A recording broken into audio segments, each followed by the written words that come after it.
I've made a lot of quests in my life. As an indie dev who makes open-world adventure games, I believe our titles in particular live or die on the quality of their quests. It's one of the strengths of our studio. I've done a lot of thinking about quest design, and a lot of research as well. In my research, I've poured through forum posts and comments about people's favorite quests. In addition to players' own perceived reasons for liking a quest, I also really like going deeper and trying to find common patterns that people might not have even noticed. Once I've identified a popular quest, I like to use game wikis to read through the quest logs and really unpack the inner workings. This research was fascinating. While I did find some common qualities among good quote-unquote quests, there are a lot of different reasons people like quests, and a lot of different ways a quest can be good. There was, however, one quality which I found in almost every single good quest I analyzed. One common trait that seemingly all of them have. I promise you don't know what it is, and I suspect many of you might even be inclined to disagree that it's important.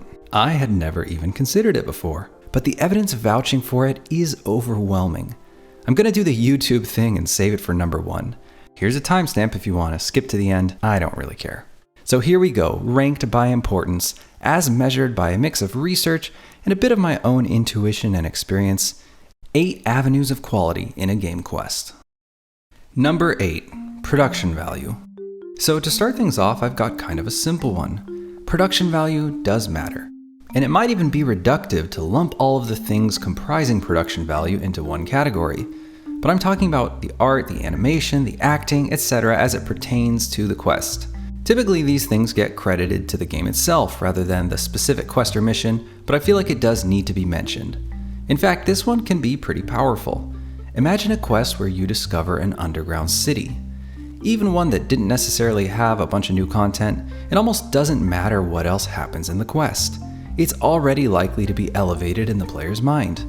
We actually kind of did this in Eastshade in a quest called Chorus of the Night.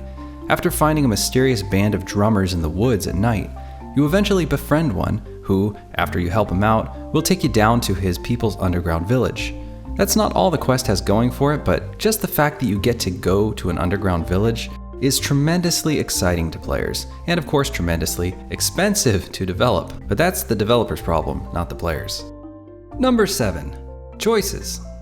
So nobody is surprised that players like choice. They like meaningful choice even more, choices that result in different outcomes or content, even if it's not always feasible.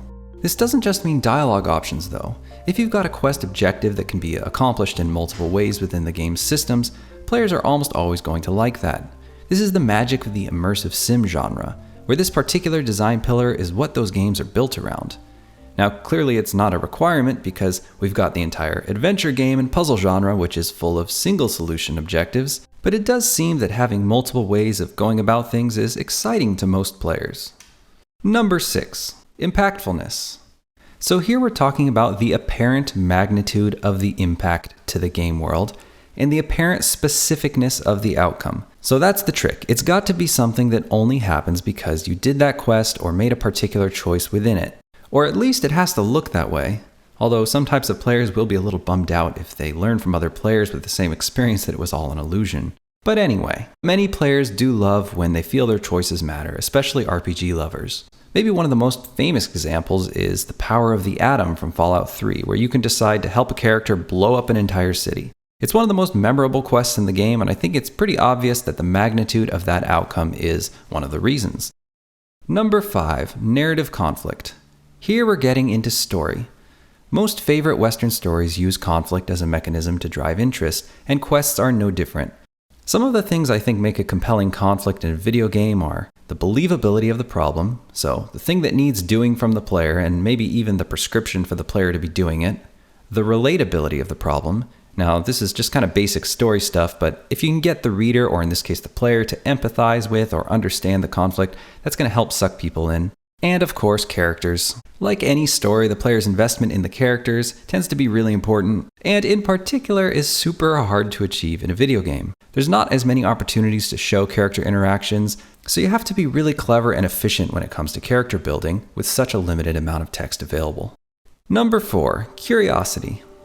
Some authors believe the most important driving force in a nonfiction novel is curiosity. Curiosity is often what makes a book a page-turner, as it were. We want players to be curious about the premise, or curious about what is going to happen to them, or even both. One of the most iconic moments from Morrowind is the unmarked quest of Falling Wizard, where a wizard just out of nowhere falls out of the sky in front of you. The player is immediately curious as to what the heck this wizard is up to and why he's falling out of the sky.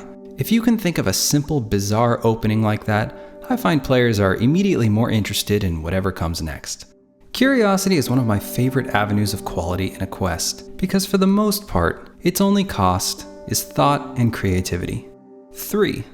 Novelty. I have found novelty to be tremendously important for general interest level and memorability. Novelty can come in a variety of ways.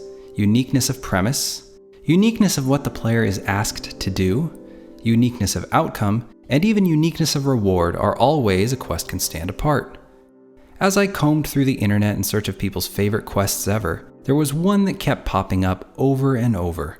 In fact, it may have even been the most mentioned of all. The quest was Elder Scrolls IV Oblivion's A Brush with Death. In this quest, a woman tells you her artist husband has been trapped away in his study and hasn't come out for days. You eventually find that he is trapped in his own painting, and you need to enter his painting to go in and save him. The quest shines for many reasons, but novelty is a huge one. The premise is extremely novel, and so is what the player is asked to do. The last time I remember going into a painting in a video game is in Mario 64. Number 2. Reward. This one feels a little vapid to me. I guess it just kind of makes me feel like we're all little lab rats in a Skinner box. And I personally wouldn't have expected it. But I just could not ignore how many people were mentioning this as being important to them. It does seem players' perception of how worthwhile a piece of content is what you get at the end. So some things we have to keep in mind are, does the reward meet the player expectations? Does the reward aid the player in the game loop? I've found that sometimes it feels like coming up with a reward is the hardest part. If you're making an adventure game, the reward will often be a key to new content. But if it's not that, it's important that the game systems are deep enough to give prescriptions for items that will actually aid the player in a meaningful way. That itself is a big topic and for another video. Now maybe this is just because our titles happen to be more adventure-y than they are systemic, but we found a key to more content to be one of the most powerful and meaningful quest rewards. For this reason, we tend to not love going fully open world from the get-go. I actually feel like pure open world point of interest style maps are basically jettisoning an entire category of meaningful quest rewards.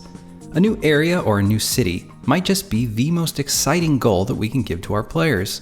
So in our games, we like to gate sections of the world with quests wherever we can. The consequence of this is a world structure that is more adventure-y in nature. An example of this is Elden Ring. It's kind of funny because we don't typically think of Elden Ring as necessarily being an adventure game, but it really does have an adventure game backbone, where essentially the largest loop of progress in the game is getting the key to a door that unlocks a new area, and acquiring the key is often buried in a series of other goals. This makes the world feel very purposefully designed like a grand garden, but I digress. Number 1. Size. Alright, here it is, the one feature in common that all highly acclaimed quests have. It's actually number of quest stages. Yes, that's right, as far as I've researched, virtually every quest that anyone has ever said they liked has had a relatively large amount of quest stages. Crazy, right? Now, I'm sure immediately many folks will feel like, that's not true, one of my favorite quests is whatever, and it's super short. Now, I'm not talking about playtime, I'm talking about number of stages. And that is not necessarily something that you would intuitively know about the content you played, unless you went looking. So we're talking about quest complexity here. A Brush with Death from Elder Scrolls IV Oblivion is actually a great example of a quest most perceived to be a small quest. But in actuality, it has 15 stages, which for a quest that might take most players under 20 minutes, is an insane level of density. That's as many stages as probably 3 average quests combined. There's just a lot of stuff happening in A Brush with Death. And maybe that's the thing. Maybe quest stages aren't directly indicative of quest quality, but they are indicative that someone was really trying to tell a story in that quest. Designers don't typically just add quest stages for no reason, so having lots of quest logs might just point to something more important, that there was a high idea for this quest, and that it took a lot of stages to convey. It's really difficult for anything that interesting to happen in, say, 3 quest stages. That's just one player action, return to quest giver, and complete stage. So if you're a designer and that's the general outline of your missions, chances are they're pretty dry. Just because honestly, what kind of story can you tell with a structure like that? Maybe the quest giver can give you some elaborate backstory in the initial assignment, but it won't be a story that the player is a part of. It'll just be exposition. Okay, so there you have it. Those are my 8 avenues of quest quality. Now, no quest is going to have all of these, but if you have enough of them, or you have one of them in spades, I believe you'll have a good quest on your hands. Whether you're designing your own quests for your D&D campaign, or maybe even your own video game, or maybe you're just a lover of video games and are interested in unpacking what makes quests tick, I hope you found something interesting in this rubric of sorts for looking at quest design.